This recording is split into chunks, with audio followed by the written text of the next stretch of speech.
बिहार के बक्सर के रघुनाथपुर स्टेशन पर हैं और वो स्थिति दिखाने का प्रयास कर रहे हैं जो 140 करोड़ देशवासी सपने में भी नहीं देखना चाहते हैं।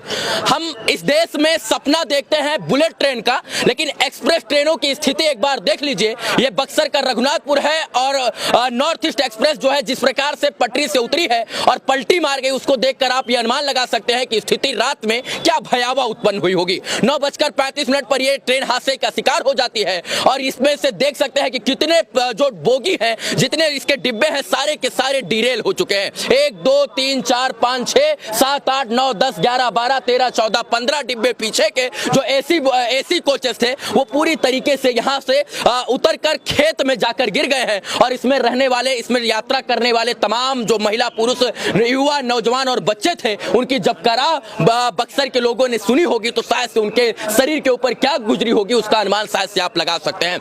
ये इतनी स्थिति भयावह है कि इसका अनुमान आप इस बात से लगा सकते हैं कि सारे के सारे डिब्बे जो हैं वो पटरी से उतर गए हैं। क्या समस्या थी, क्या कारण था कि इतने तेज से जा रही ट्रेन हादसे का शिकार हो गई, अभी कुछ समझ में नहीं आया।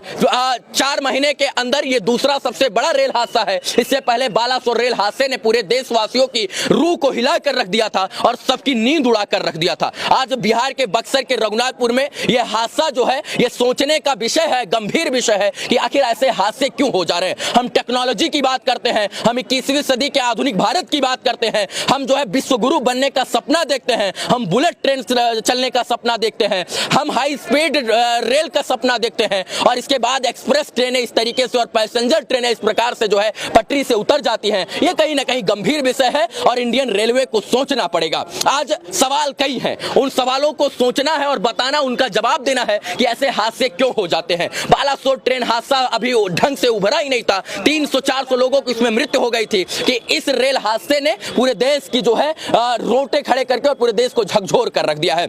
हम आपको इस बिल्डिंग पर खड़े होकर ये बताने का प्रयास कर रहे हैं कि ऐसे हादसे क्यों होते हैं और किस लिए होते हैं। कहीं ना कहीं जो है जिस प्रकार से लोगों से हमने बात किया, चश्मदीदों से बात किया, तो उन्होंने बताया कि ट्रेन एकदम स्पीड से जा रही थी। 9:35 का वो समय था और ये समय खाना खाकर सोने का होता है। कुछ लोग खाना खा रहे थे, कुछ लोग चाय पानी करके जो है सोने की तैयारी कर रहे थे। इसी बीच में तेज से गड़गड़ाहट की आवाज आती है और सारे डिब्बे जो है वो हिलने लगते हैं। फिर कुछ लोग उतर कर देखते हैं तो 7-8 आगे की बोगी और पीछे की 10-15 बोगी जो एसी बोगी थी वो पूरी तरीके से ट्रेन के पटरी से उतरकर डिरेल होकर खेत में गिर चुकी थी और खेत में इस तरीके से गिरी है कि जिसका अनुमान शायद से आप नहीं लगा सकते हैं। जहां तक आपको दिख रहा होगा और मेरे कैमरे की नजर जहां तक जा रही होगी वहां तक इस बात से आप अनुमान लगा सकते हैं कि यह रेल हादसा कितना भयावह था। 9:35 का वो समय जो ट्रेन में यात्रा कर रहे लोगों के लिए सुकून का पल होता है। वो कोई लोग मोबाइल चला रहे होते हैं, तो कोई खाना खाकर सोने की तैयारी कर रहे होते हैं और सोचिए उस बीच में अगर कोई जो है इस प्रकार से यात्रा करे और हादसा हो जाए तो उसके लिए क्यों जो है ये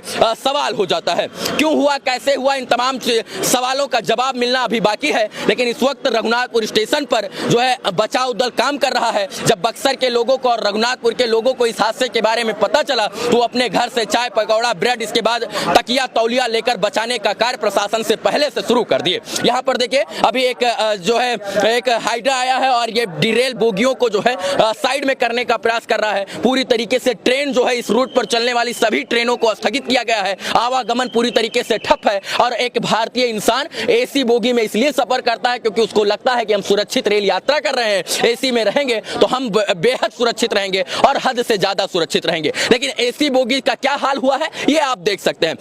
अश्विनी वैष्णव जी जो रेल मंत्री हैं उनको इस बात का जवाब देना चाहिए कि ऐसे हादसे क्यों हो जाते हैं। टेक्नोलॉजी की बात करने वाला भारत आखिर टेक्नोलॉजी में फेल क्यों हो जाता है और ऐसे हादसों को क्या रोका नहीं जा सकता है। जब हमने चश्मदीदों से बात किया तो उन्होंने कहा कि जब ट्रेन चल रही थी तो लगा कि ये ट्रेन ओवर स्पीड है, मतलब तेज, बहुत तेज गति से जा रही है और इस ट्रेन में बबलिंग हो रही है। मतलब कि अगर ट्रेन में दोनों तरफ से एक झकझोरा सा हो रहा था, मतलब पटरी पर चल रही थी तो ये किस जो है झकझोर हो रही थी, मतलब जो है बबलिंग कर रही थी, यानी इधर उधर ये ट्रेन घूम रही थी।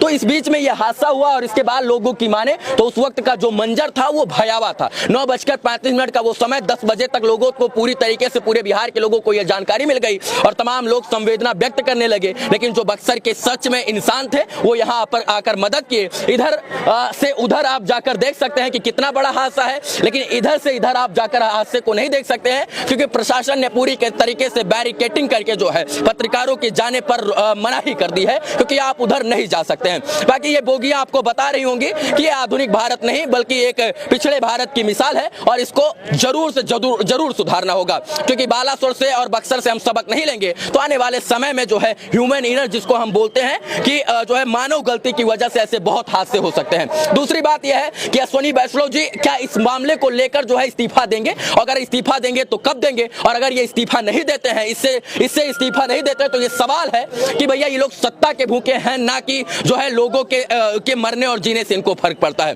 बाकी ये स्थिति है, इस स्टेशन को जो रघुनाथपुर स्टेशन था इसको मॉडल बनाने की कोशिश की जा रही थी और बताया जा रहा था कि इसको मॉडल स्टेशन के तौर पर विकास किया जाएगा, लेकिन भारत के मॉडल ट्रेनों की स्थिति ये है कि आप जो है इस बात से अनुमान लगा सकते हैं कि उनके 120 किलोमीटर प्रति घंटा से चलने वाली जो रफ्तार की ट्रेनें होती हैं वो 120-110 के स्पीड से जब चलती हैं तो डीरेल हो जाती है और प्लेटफॉर्म को फाड़ती हुई सीधा जो है मौत के गाल में समा जाती हैं। ये आपको भयावह मंजर थोड़ा दुखित कर रहा होगा, परेशान कर रहा होगा, लेकिन जो हुआ है वो सच में बहुत गलत हुआ है और जिस प्रकार से ये हुआ है इसकी अपेक्षा शायद से हम ना कर रहे थे, ना 140 करोड़ देशवासी कर रहे थे, ना कोई भारतीय कर रहा था। सपने में भी नहीं सोचा था कि इस तरीके का हादसा हो जाएगा। बालासोर के बाद ये सबसे बड़ा रेल हादसा इस साल का और इससे हमको सबक लेना है, सबक नहीं सबब भी लेना है और इसको सुधार रहे। हम टेक्नोलॉजी की बात करते हैं, कहां गई टेक्नोलॉजी? अगर टेक्नोलॉजी थी तो ऐसे रेल हादसे को रोका क्यों नहीं गया? अगर इसमें मानव जो है ह्यूमन एरर था, मानव की गलती थी तो क्यों थी, किस प्रकार से थी और ये हादसा क्यों कैसे हुआ?